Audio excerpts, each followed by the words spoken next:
Good morning, students. Today we are going to continue a play from unit number 2, 2.5. Now see. The king said, "Bring the money lender's daughter here, this very instant. She must be sent to the gallows for disturbing this poor potter at work." राजा म्हणाला, त्या सावकाराच्या मुलीला इथे घेऊन या, अगदी लगेच. गरीब बिचाऱ्या कुंभाराच्या कामात व्यत्यय आणणाऱ्या त्या मुलीला सोळावरच चढवली पाहिजे. First guard leaves and enters with the money lenders and his daughter. पहिला पारेकरी जातो आणि सावकार आणि त्याची मुलगी यांना घेऊन तो येतो. Money lender said, in a desperate voice, "oh king, spare my daughter. She is my only child and to be wedded next Monday." सावकार म्हणतो आजीजीच्या स्वरात, "राजे महाराज, माझ्या मुलीला सोडा हो.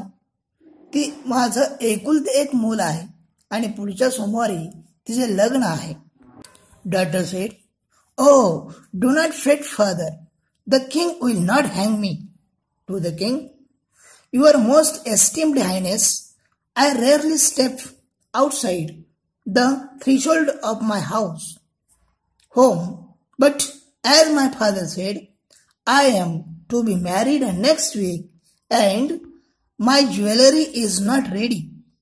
I had to go to the goldsmith's shop to urge him to work faster and hard over my ornament on time. The potter's shop is on the way." मुलगी म्हणाली, "अहो बाबा, घाबरू नका. राजे मला फासावर देणार नाही." राजाला उद्देशून मुलगी म्हणाली, "सर्वश्रेष्ठ आदरणीय महाराज, माझ्या घराच्या उंबरट्याबाहेर मी क्वचितच पाऊल टाकते.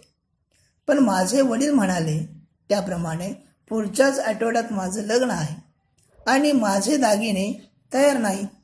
सोनाराच्या दुकानात जाऊन त्याला कामाची घाई करण्यासाठी आणि माझे दागिने त्याला वेळेवर द्यावेत म्हणून मी जात होते. कुंभाराचे दुकान वाटेतच आहे. I could not help it. It is all the goldsmith's fault. Had he delivered my ornaments on time, I would not have been forced to go past and potter's shop." पण माझा नाईलाज होता. सगळा दोष त्या सोनाराचाच आहे. त्याने जर वेळेवर माझे दागिने दिले असते तर मला कुंभाराच्या दुकानावरून जावं लागलं नसतं. King sed, "Then send for the goldsmiths and without any delay he must be hanged." राजा म्हणाला, "मग त्या सोनाराला आणायला पाठवा आणि उशीर न करता त्याला फाशी देऊन टाका." This is part first. Now see the second part. Second guard exists and returned with the goldsmith. Goldsmith said in a cranky tone, "O noble king, I beg of you, how can you give me such a harsh sentence? I was merely following your orders to the letter. You commanded me to set aside all my work and get the queen's ornaments ready before her highness' birthday." सोनार म्हणाला त्रासिक आवाजात, "हे महाराजा, आपल्या परवानगीने मी विचारतो, अशी कठोर शिक्षा आपण मला कशी देऊ शकता? मी तर फक्त आपल्या आज्ञेचे तंतोतंत पालन करीत होतो. आपण मला सांगितले की माझी सर्व कामे बाजूला ठेवून राणीसाहेबांच्या वाढदिवसाच्या आधी त्यांचे दागिने तयार करायला हवेत. So there has been a delay in making this lady's bridal ornaments. In the name of justice, your highness, pardon me, spare my life. I was just following your highness orders." म्हणून या मुलीचे लग्नाचे दागिने बनवायला उशीर झाला. तेव्हा महाराज, न्याय करा, मला माफ करा, मला वाचवा, मला जीवदान द्या. मी फक्त आपली आज्ञा पाळत होतो Maharaj. King sed, "Not another word. Your excuse does not hold good."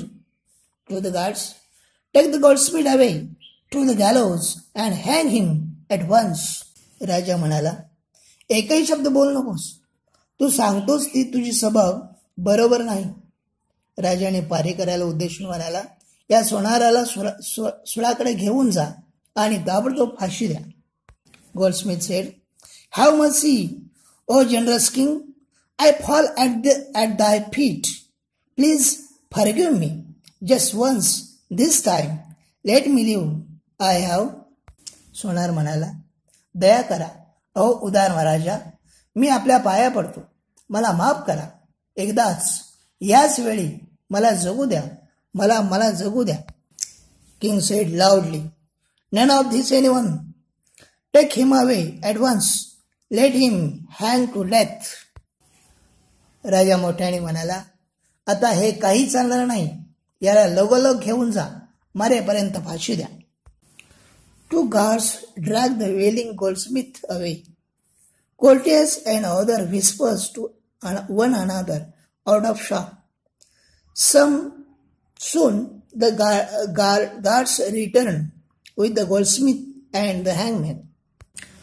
दोन्ही पारेकरी रडत ओरडत असलेल्या सोनाराला ओढत फरफडत घेऊन जातात. दरबारी आणि इतर या गोष्टीचा धसका घेऊन आपापसात कुजबुजत असतात. एवढ्यात सोनार आणि फाशी देणारा यांना घेऊन पारेकरी परत येतात. King sed, annoyed, what? Why have you not carried out my orders? Hang the goldsmith at this moment, or else you will suffer the same punishment. राजा त्रासून म्हणाला, हे काय, तुम्ही माझी आज्ञा का पाळली नाहीत? आत्ता या क्षणी सोनाराला फाशी द्या, नाही तर तुम्हालाच ही शिक्षा केली जाईल. Hangman said, holding a noose in his hand, 1,000 apologies, O great king, but this noose does not fit the goldsmith's neck. It is too loose. फाशी देणारा म्हणाला, गळपास हातात घेऊन, 1000 वेळा माफी मागतो महाराज, पण हा गळपास या सोनाराच्या गळ्याला बरोबर बसत नाही. हा खूप सैल झालेला आहे.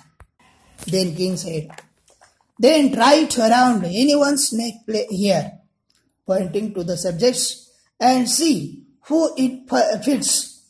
Whoever has a neck of the size of the noose must be hanged. राजा म्हणाला, असं.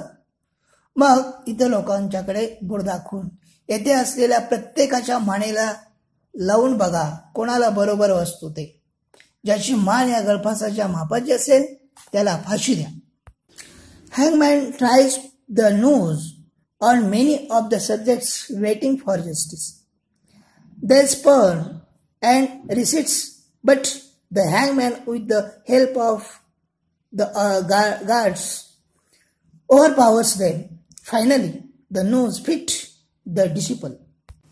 फाशी देणारा न्यायासाठी जमलेल्या अनेक लोकांच्या मानेला फास लावून पाहतो. लोक त्याला झिडकारतात, विरोध करतात, पण फाशी देणारा पारेकराच्या मतीने त्यांच्यावर जबरदस्ती करीत असतो. शेवटी गळफास शिष्याच्या मानेला बरोबर बसतो.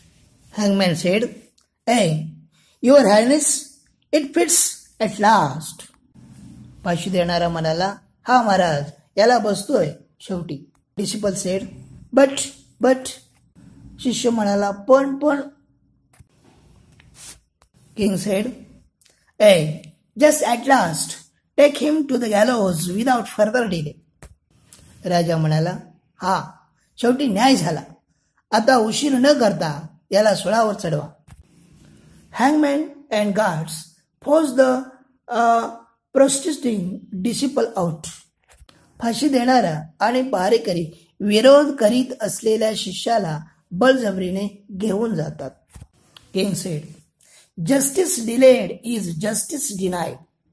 Andir Nagari prides itself on prompt action. Our actions speak louder than words.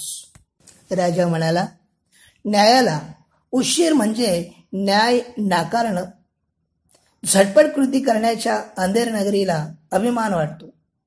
शब्दापेक्षा आमची कृती मोठी बोलकी असते. Voices and shouts heard from outside. All re-enter in a rush with another elderly man.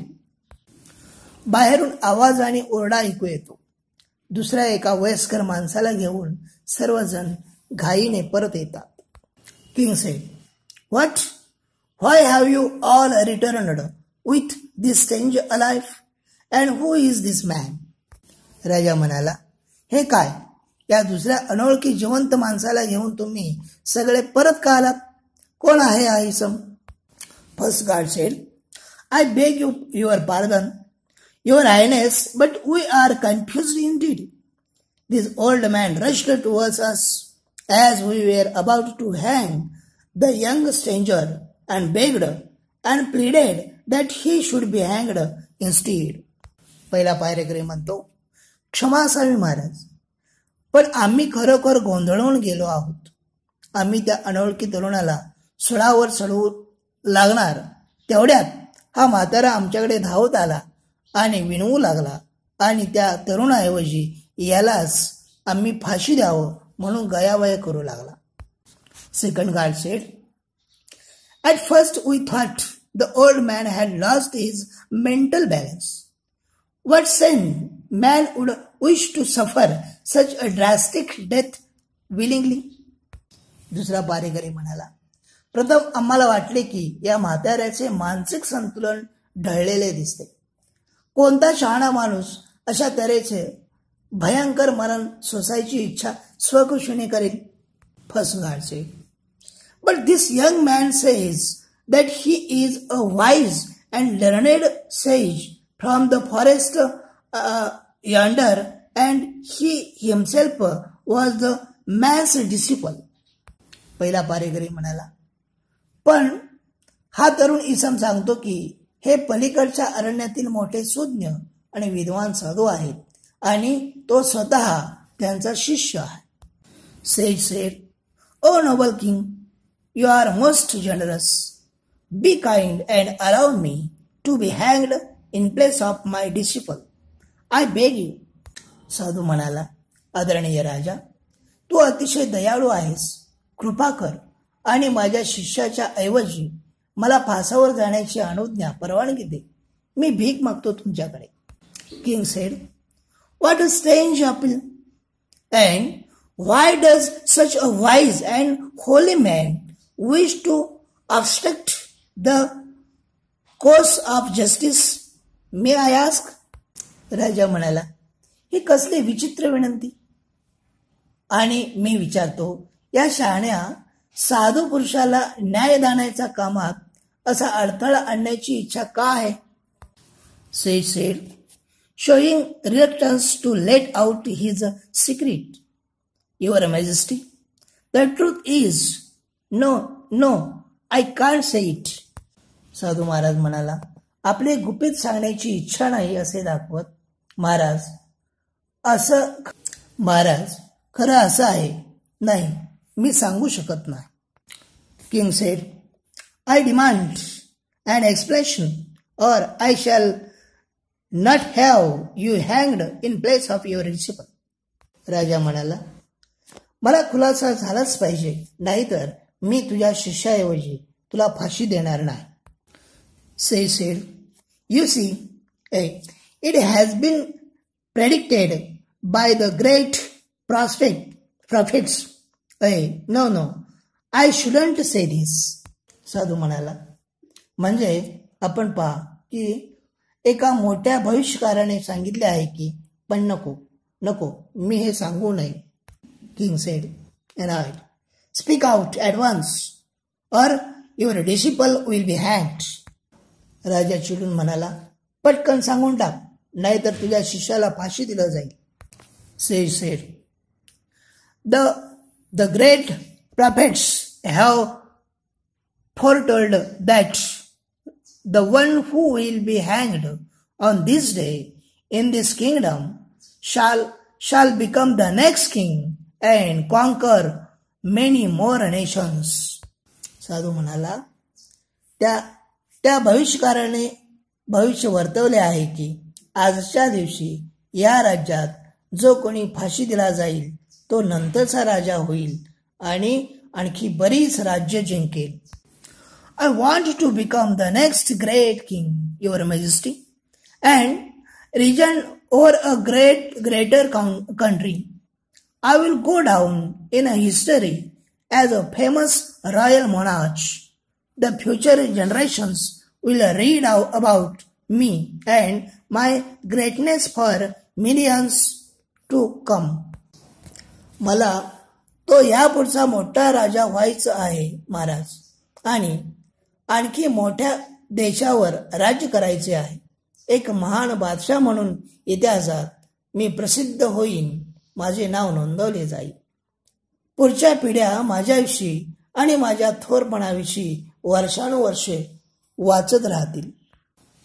I shall never earn that fame if I remain a recluse, a sage. So do grant me this favor, O king, let me die at the gallows today. जर मी असा एकांतवासी साधू राहिलो तर ही प्रसिद्धी मला कधीच मिळणार नाही. तेव्हा माझ्यावर ही मेहरबानी करा महाराज, आज मला सुळावर चढून मरू दे. King said, the next king, and this kingdom will expand, glory of millions to come. Why no one but I should be entitled to this privilege? Guards, take me to the gallows and hang me at once without any delay. Hurry up, don't waste time. What a wonderful fate in my next life. A king once again. Goodbye, world. See you again. राजा म्हणाला, यापुढील राजा आणि हे राज्य विस्तारणार. पुढील लाखो वर्षाची कीर्ती. का दुसरे तिसरे कोणी नाही? हा हक्क मला मिळाला हवा. पारेकऱ्यानो, मला सुळापाशी घेऊन चला आणि दिरंगाई न करता मला फासावर चढवा. काही करा, वेळ दौडू नका. पुढच्या जन्मात माझंही किती आश्चर्यकारक नशीब असणार आहे. पुन्हा एकदा मी राजा होणार, तेव्हा अलविदा या जगाला. पुन्हा भेटू. This is the second part, and here all play is ended. विद्यार्थी मित्रांनो, इथे आपला प्रथम सत्राचा संपूर्ण अभ्यासक्रम संपलेला. यापुढे आपण seen passage, seen poem passage आणि ग्रामर सेंटेन्सेस याचा सराव पाहणार आहोत. थँक्यू. धन्यवाद.